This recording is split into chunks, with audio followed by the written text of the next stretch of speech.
Welcome back to One Big Table, friends. This is our 4th episode of the season and we have a new locally inspired recipe to share with you.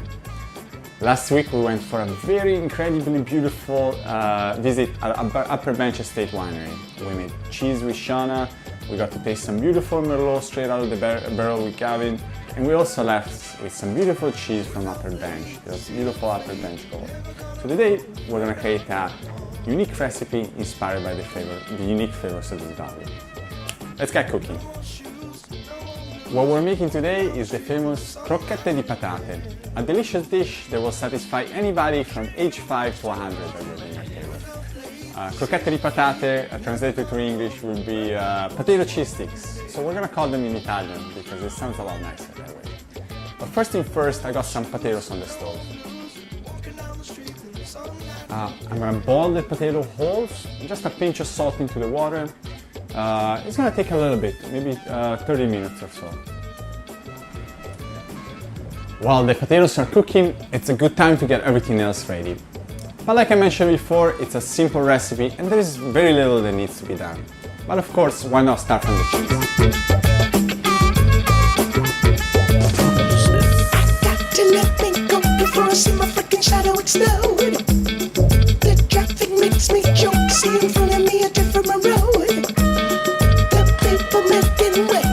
I was contacted by an incredibly talented local artist that she makes beautiful glass creation like this beautiful plate. And so I'm happy to tell you that from now on all our locally inspired recipe will be presented on local art. And it's something really beautiful, really fun about that. And so I'm really thankful for this new connection that I made in the community. But let's check the potatoes because I think they might be ready.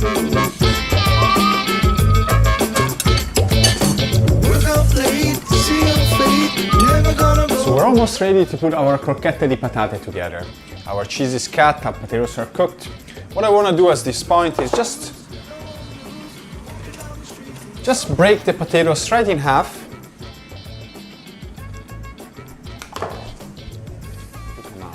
I'm trying to avoid that there is too much water trapped inside my potatoes, so that the mix, once I'm going to put the mix together, is going to hold together much better. I'm just going to let this cool down for a bit, just enough so I can handle it with my hands.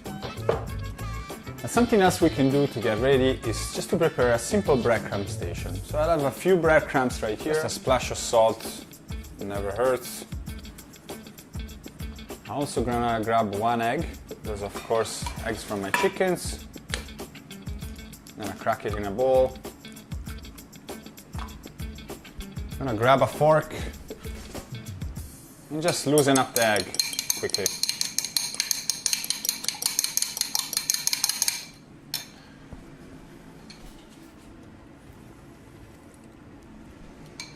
Just a splash of water in my egg.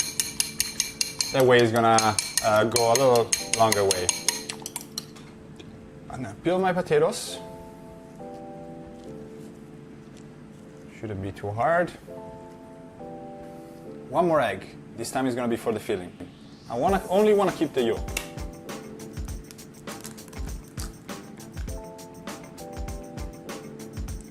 Look how beautiful this egg yolk is.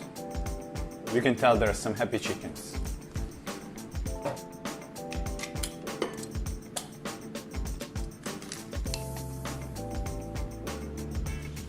So as you can tell so far, I haven't done anything hard. I simply boil some potato, I rice them. The ricer is particularly nice because of the texture that it's going to give to our potato croquettes. Very light and very creamy. I'm going to add a generous pinch of salt. When I first started cooking, one of my favorite chefs in the world was Chef Pasquale, and I spoke to friends and family about him. He's maybe one of the first celebrity chefs, and his thing was that he had this beautiful voice, and so while he would cook, he'd bust out in these beautiful songs. And I remember I actually met him one day when we opened a restaurant in Ontario. He lived in Toronto at the time, and it was just a pleasure, just an incredibly inspiring man with a passion not just for cooking but for singing as well. And often I think about him, and so I sing in the kitchen. So maybe one day, if I won't be shy, I'll sing for you as well. Our potatoes are ready. I'm just gonna give this a quick mix. give it a quick taste test as well. Flavor is perfect, beautiful potato flavors, a nice touch of salt. A splash of Parmesan cheese would be really nice at this point inside the potatoes. I'm gonna add my egg yolk to the potato. So you need about 1 egg yolk every 2 potatoes. But check the YouTube description for the recipe. And just be careful when you add your egg yolk that your potatoes are not too hot, or it's gonna cook the egg yolk and you're gonna have scrambled eggs in your potatoes, and that's something really that you wanna avoid. One last ingredient in our mix before we put the croquette together. A little bit of nutmeg.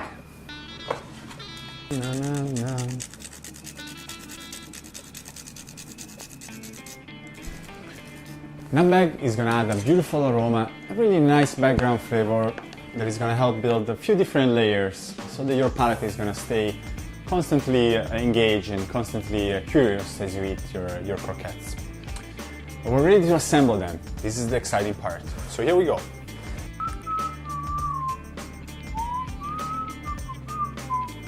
Okay, I have a potato, I have a little bit of cheese, and I'm just gonna wrap up the potato in my cheese. It's up to you how big or small you like them to have them. I like them small. Next step, a nice quick dip in your egg yolk mixture. Just make sure you get out all the extra. And the next step, for a nice dust spot in your breadcrumbs. And there we go. Hear the children crying.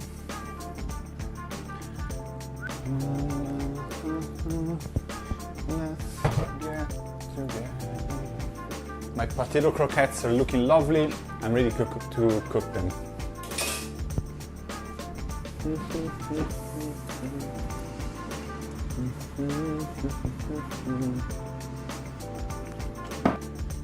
No need to use your favorite olive oil at this point, but I suggest to use olive oil. It's going to give a much nicer flavor. You want to be fairly generous with it. The croquettes are going to tend to absorb a little bit of the olive oil and really give a lovely, lovely flavor and a golden crust to your dish.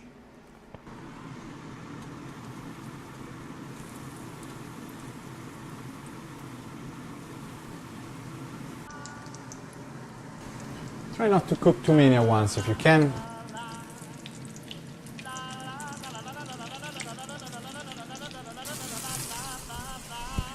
I can smell the beautiful upper bench gold. The smell is filling up the room. I know this is going to be lovely. There might be a little bit of cheese that kind of oozes out from some of your croquette. No problem. It happens.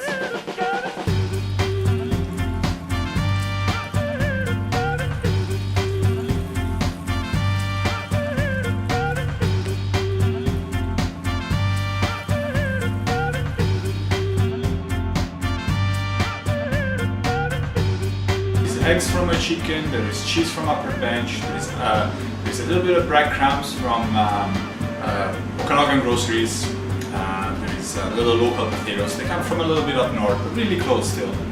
So those are unique, beautiful flavors of this valley in one dish. They're presented in this beautiful artwork from a local artist. So this makes me really happy. I don't have anybody to share this dish with, but I hope you will. And this is the perfect dish for sharing. Let me know what you think when you make it. Let me know how it turned out. Let me know if you have any problems. And make sure to stay tuned for the next episode of One Big Table. I think they cooled down enough for me to eat them now. So if you excuse me, it's time to go. Buon appetito.